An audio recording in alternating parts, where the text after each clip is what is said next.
Hello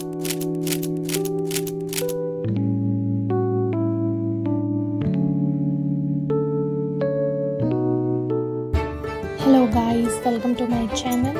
और ये मेरा फर्स्ट व्लॉग है जिसमें मैं बताने वाली हूँ कि मेरी हनीमून ट्रिप कैसी रही। तो फर्स्ट डे जब हम यहाँ से निकले हैं मॉर्निंग में 7 बजे निकले हैं यहाँ से, और हमारी फ़्लाइट मतलब 7 बजे की थी और हम 5 बजे घर से निकले थे।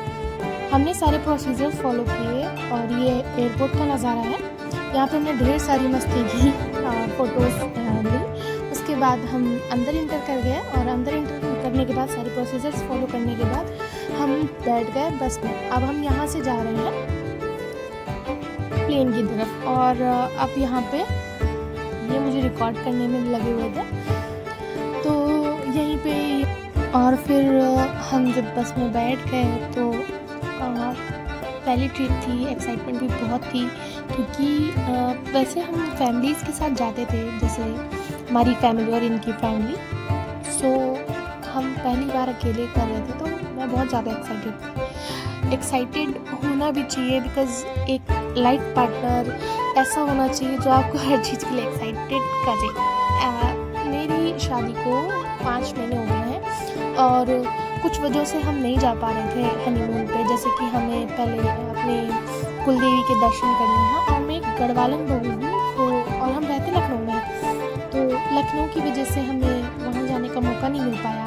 और फिर हमारी फैमिली में टिकट्स हुई, फिर हम वहाँ अपनी कुल माता के दर्शन करने के बाद में, उसके बाद में हम अपनी ट्रिप प्लान कर सकते थे। उसके बाद हमने मार्च वेट किया, बिकॉज़ हम मुश्किल हो रहा था मतलब ट्रिप प्लान करना, बिकॉज़ ट्रिप का ऐसा था कि जब भी हम बनाते थे और कुछ ऐसा हो जाता था कि मतलब टाइम नहीं मिल पाता था। फिर मार्च हमने ऐसे निकाला, उसके बाद में अप्रैल में हमारी टिकट्स हो गई फाइनली, तो हम अब घूमने के लिए आए हैं। गाइज़ सच बताऊँ, बहुत सुंदर लग रहा था, बहुत। मेरी फर्स्ट ट्रिप थी प्लेन की, सॉरी। तो हमने बहुत मस्ती करी। एक्चुअली में हमने मतलब एक दूसरे के साथ में टाइम बिताया और एक दूसरे को मतलब और टाइम दिया, बिकॉज़ हम दोनों के पास टाइम नहीं है। इनका ऑफिस रहता है और मेरा भी थोड़ा सा ऑफिस का काम वगैरह रहता है, और साथ में फिर मुझे हैंडल करनी रहती है घर भी।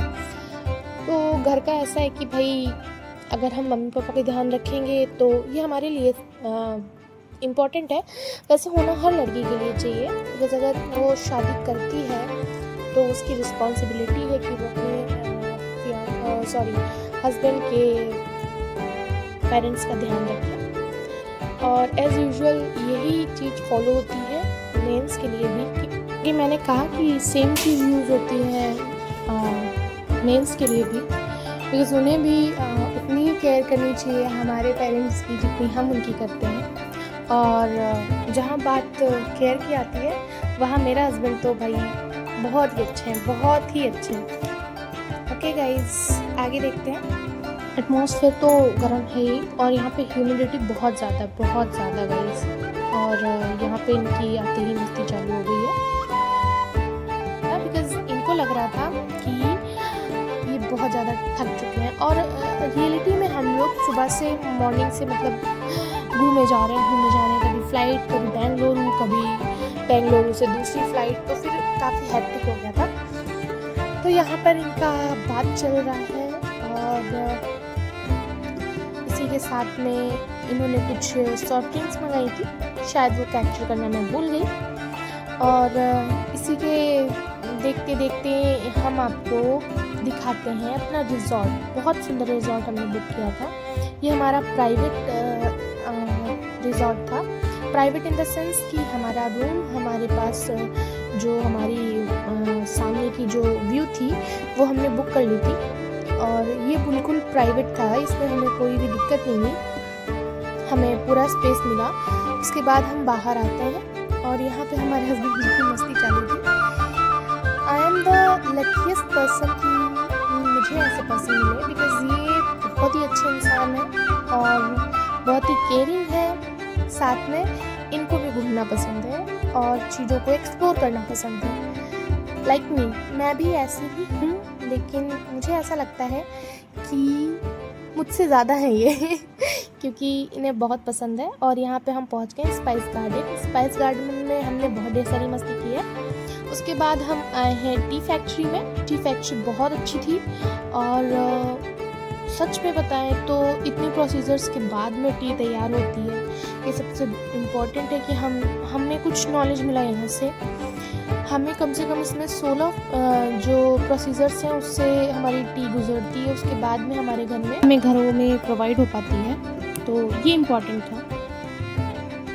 सबसे इम्पोर्टेंट है कि कितने लोगों की मेहनत के बाद हमें ये टी प्रोवाइड होती है। यहाँ पर भी मेरे हस्बैंड की दोस्ती हो गई थी। दोस्ती इन द सेंस की वो एकेडमी के मैनेजिंग डायरेक्टर हैं और जहाँ पर भी जाते हैं अपनी छाप छोड़ते हैं।